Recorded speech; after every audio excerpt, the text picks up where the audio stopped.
আজকের ভিডিওতে তোমাদের সকলকে স্বাগত। আমি আজকে তোমাদেরকে সংখ্যার বিভাজ্যতা সংক্রান্ত কয়েকটা সমস্যা করে দেখাবো। ঠিক আছে, কোনো সংখ্যা যদি 3 দ্বারা বিভাজ্য হয়, 3 দ্বারা বিভাজ্য বিভাজ্য কোন সংখ্যাগুলো হবে? যে সংখ্যাগুলার প্রতিটা অঙ্ক ধরে নাও A B C D E. ঠিক আছে, এটা একটা সংখ্যা, পুরোটা একটা সংখ্যা। যদি A plus B plus C plus D plus E এটা এমন কোনো সংখ্যা হয় যেটা কী হবে? 3 দ্বারা বিভাজিত। এগুলোর যোগফল কত হলো? 81। এই যোগফলটা যদি 81 দ্বারা মানে 81 3 দিয়ে যদি ভাগ যায় তাহলে 3 7 কত? 81। তার মানে কি এই পুরো সংখ্যাটাও 3 দ্বারা বিভাজ্য হবে। ঠিক আছে, তারপরে একটা সংখ্যা লিখে দেখাই। দেখো 26370 5। ঠিক আছে, এই একটা সংখ্যা, এটা একটা পুরো সংখ্যা। এই সংখ্যা 3 দ্বারা বিভাজ্য কিনা বিচার করতে বললে তোমরা কি করবা?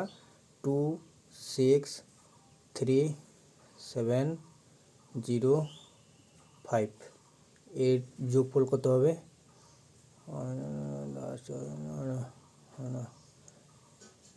27। এর যোগফল কত হচ্ছে? 27। তাহলে এই 27টা 3 দ্বারা বিভাজ্য অবশ্যই। ঠিক আছে, 3 দ্বারা কাটাকাটি যাচ্ছে, তাই এই পুরো সংখ্যাটা 3 দ্বারা বিভাজ্য। অতএব 2,63,705 সংখ্যাটি 3 দ্বারা 3 দ্বারা বিভাজ্য। ঠিক আছে, এরপরে দেখো 4 দ্বারা বিভাজ্য। 4 দ্বারা বিভাজ্য 4 দ্বারা বিভাজ্য 4 দ্বারা বিভাজ্য তখনই হবে যখন কোনো সংখ্যার লাস্ট দুইটা অঙ্ক 4 দ্বারা বিভাজ্য হবে।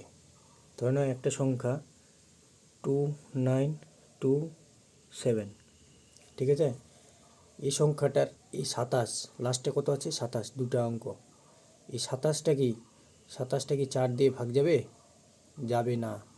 27টা 4 দিয়ে ভাগ যাবে না, পূর্ণ সংখ্যায় আসবে। ঠিক আছে, ভগ্নাংশে চলে আসবে। আবার দেখো একটা সংখ্যা ধরে নাও 41328। এই 41,328 পুরো সংখ্যাটাতে লাস্টে কত আছে? 28। এই 28টা 4 দিয়ে 4 7 28, 7 দিয়ে কাটাকাটি চলে গেল। তার মানে কি 41,328 সংখ্যাটি 4 দ্বারা বিভাজ্য। ঠিক আছে, তারপরে দেখো 7 দ্বারা বিভাজ্য। 7 দ্বারা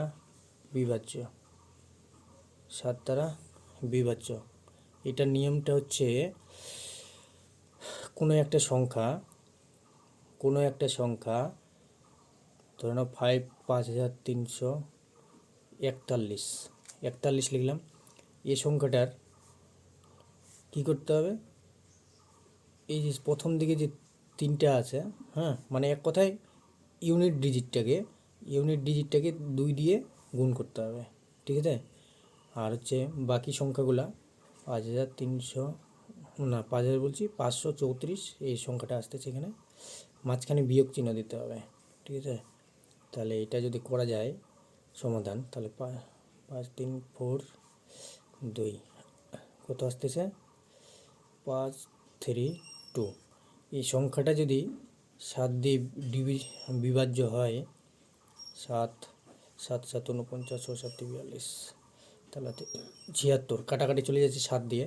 তার মানে 5341 সংখ্যাটি 7 দ্বারা বিভাজ্য। ভালো করে মনোযোগ দিয়ে সবাই দেখবে, সমস্ত পরীক্ষায় এইগুলো থাকে, যে কোনো একটা থাকবে। ঠিক আছে, তারপরে দেখো 8 দ্বারা বিভাজ্য। 8 দ্বারা বিভাজ্য, 8 দ্বারা বিভাজ্য, ঠিক আছে। 8 দ্বারা বিভাজ্য কখন হবে?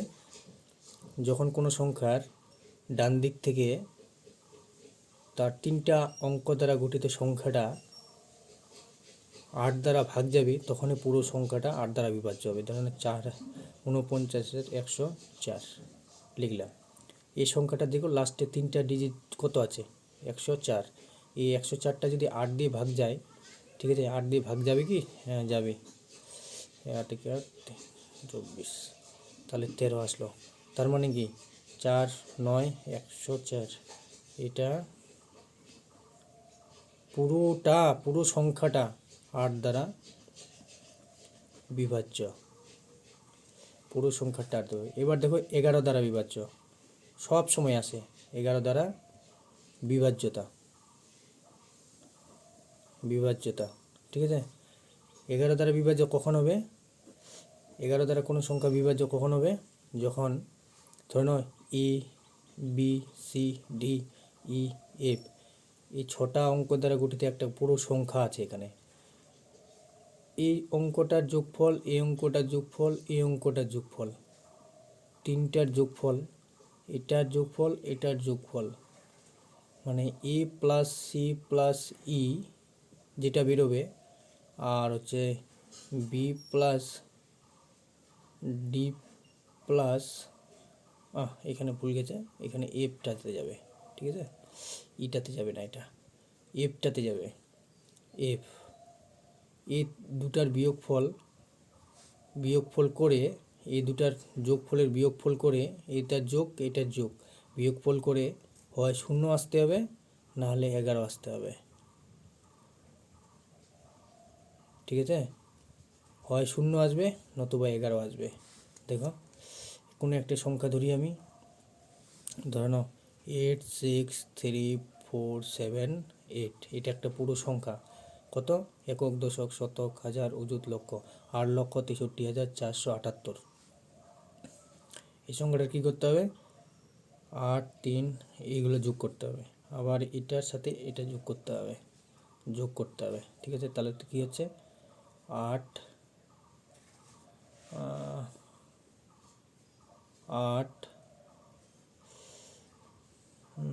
3 + 7 কত হচ্ছে? 18।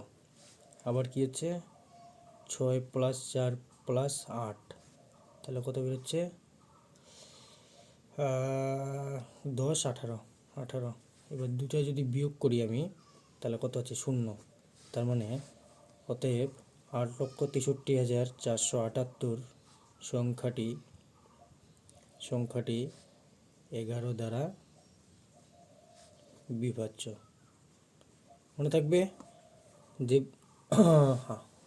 কোনো কিছু বুঝতে না বলে আবার পুনরায় দেখবা, যে কোনো পরীক্ষায় থাকবেই, গ্রুপ সিডি বলো, এসএসসিতে বলো, পিএসসিতে বলো, ডব্লিউবিসিএসে বলো, এগুলোর মধ্যে যে কোনো একটার মধ্যে কিছু না কিছু থাকবে। বেশিরভাগ ক্ষেত্রে থাকে 11 দ্বারা বিভাজ্য কিনা সেটা দেখাও, ঠিক আছে। আর 9 দ্বারা বিভাজ্য যদিও বলিনি, 3 দ্বারা যেটা সংখ্যা বিভাজ্য ওটাই 9 দ্বারা বিভাজ্য হবে, ঠিক আছে। 4 দ্বারা বিভাজ্য, 7 দ্বারা বিভাজ্য প্রচণ্ড পরিমাণে থাকে, ঠিক আছে। আর 5 দ্বারা বিভাজ্য কোনটা হয়? কোনো সংখ্যার যদি লাস্টের দিকে 5 থাকে কিংবা 0 থাকে সেটা। আর 11 দ্বারা বিভাজ্য ভালো করে মনে রাখবে, 11 দ্বারা বিভাজ্যটা, ঠিক আছে। Thank you, bye bye. সবাই মনোযোগ দিয়ে দেখবে, আর আমার চ্যানেলটিকে অবশ্যই সাবস্ক্রাইব করবে এবং ভিডিওটিকে শেয়ার করবে।